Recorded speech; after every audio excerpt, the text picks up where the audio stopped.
Hello guys, welcome back to my YouTube channel Janvi Study Hub. Today I am going to make a video on Punjabi University Patiala BA Sem 1 BA Sem 2 Part 1 Poem 2nd apparently with no surprise के question answer. Write the main idea of Emily Dickinson poem apparently with no surprise ये question answer. Emily Dickinson talks of a natural power of the philosophy of life. She tells about the flower which is fully bloom at a point of time, but is destroyed as the winter approaches. The sun, which plays an important role in a daily, is not affected the moment the flower falls, as it is busy and has to rise the next morning. Emily Dickinson emphasizes the discipline followed by the nature, and its might has to follow what the God wants to approve. Whatever light comes to any of his creation, he is the one to oversee theirs life cycle. यहाँ पे इमली Dickinson बता रही है कि कैसे एक फूल पूरा खिड़ चुका है और सर्दियों की आने की वजह से और वो फूल जो है ख़राब होना मुरझाना शुरू हो गया है. किस कारण? क्योंकि ओस पड़ रही है और सूरज जैसे ही धूप निकलती है उसके कारण फूल जो है वो मुरझाना शुरू हो जाता है. सूरज कहते हमारी ज़िंदगी में बहुत अच्छा रोल प्ले कर रहा है. मतलब सूरज डेली हमें उसकी ज़रूरत होती है, बहुत अच्छा रोल प्ले कर रहा है, पर उसको कोई असर नहीं है कि प्रकृति के साथ क्या हो रहा है, उसके साथ कितने उसको हार्म हो रहा है प्रकृति को. तो यही बताया गया है. पर कहते सूरज की भी कोई गलती नहीं है, क्योंकि वो भगवान ने स्वर्ग से बैठ के उसको बोला है कि तुम्हें ऐसे ही करना है. भगवान ने अप्रूव किया है वो कार्य. चलिए next para. The sun eats away the frost and then it lights diminish. Later in the end of the day, the sun is to set and rise again. The poet defends the frost by calling it blonde. It is not a clip, but because according to her it works as the god wishes. The happening of is the accident. The action of the winter frost according to is not delightful. The flower blooms from the bud in its infancy to fully maturity and reaches at its end. The poet rules out any possibility of doubt as she forms on the line of an event. Nobody can wish how for the flower to exist eternity or fail the law of nature. यहाँ पे बताया गया है कि सूरज को है सूरज क्या है वो खा जाता है ओस को और उसकी लाइट जो है वो, ताकि जैसे देखते हैं अब धुंध पड़नी शुरू हो जाती है सर्दियों के सीज़न में, बस वही बताया गया है. इन द एंड लास्ट में क्या होता है, सूरज को कहते डूबना होता है ताकि वो अगले दिन दोबारा फिर से आ सके. उसको कोई फ़र्क नहीं है. यहाँ पे पॉइंट जो है वो किसकी तरफ हो रहा है कि ओस की तरफ हो रहा है, धुंध की तरफ हो रहा है. किस कारण से? क्योंकि वो चाहता है कि वो जानता है कि धुंध या फ्रॉस्ट की कोई गलती नहीं है. गलती है तो सिर्फ सूरज की गलती है. कहते ये एक नेचर का मतलब प्रकृति का रूल ही है कि जो फूल एक बड बेल से खिलना शुरू होता है और फिर वो थोड़ा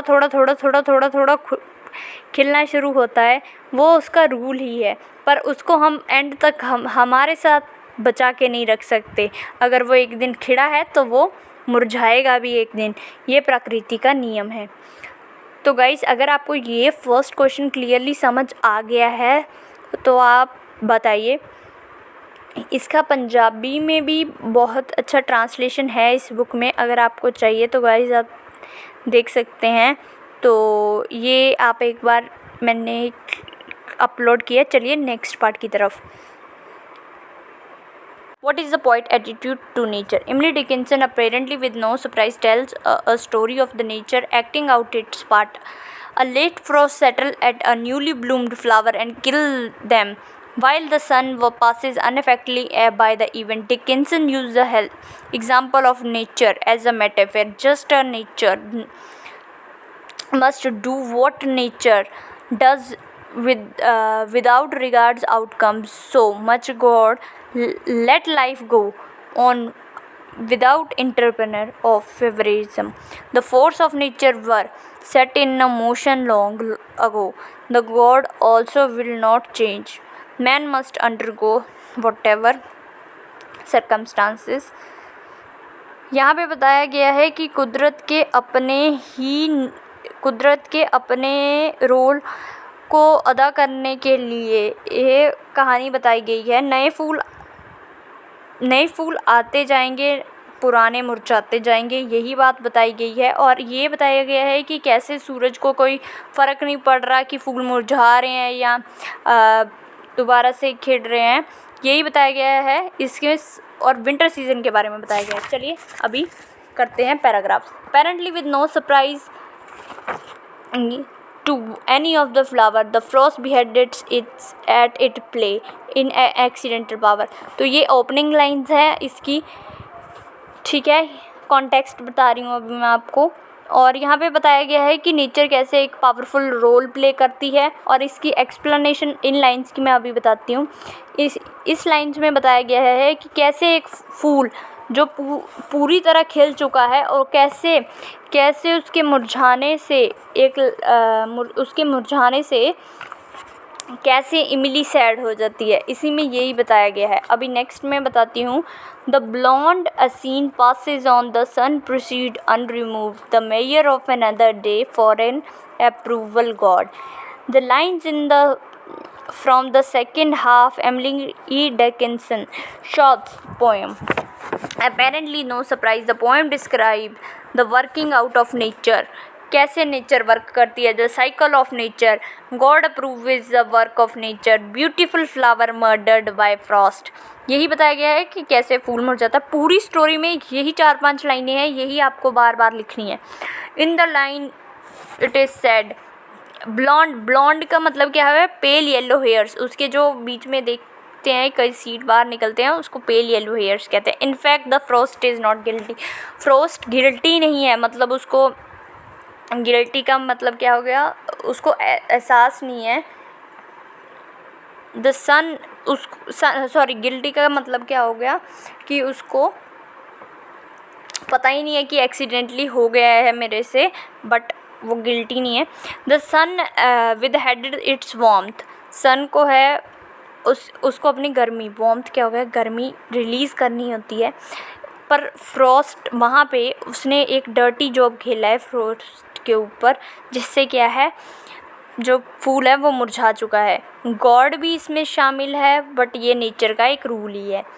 ये एंड लाइनिंग है। तो गाइस, अगर आपको ये वीडियो पसंद आई हो तो please like and share to my channel Janvi study hub. 3rd chapter fool and flea मैं कल करवाऊँगी।